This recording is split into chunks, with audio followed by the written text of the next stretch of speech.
Want to open the location in your Windows computer, click here, and from there you must take the settings, and if you click the settings, then there you can see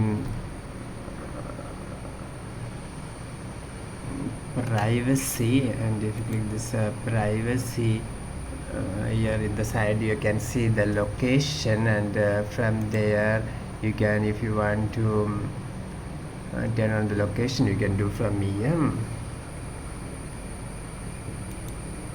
But this video we discuss another easy shortcut method for doing this. You must know that this is the Windows logo key and this is the A key.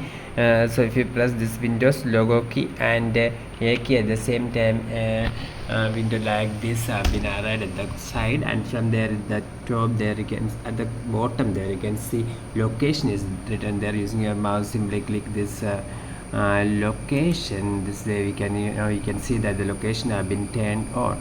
And suppose if you want to turn it off, you must click it once again. Hope this video is for more videos, you can subscribe.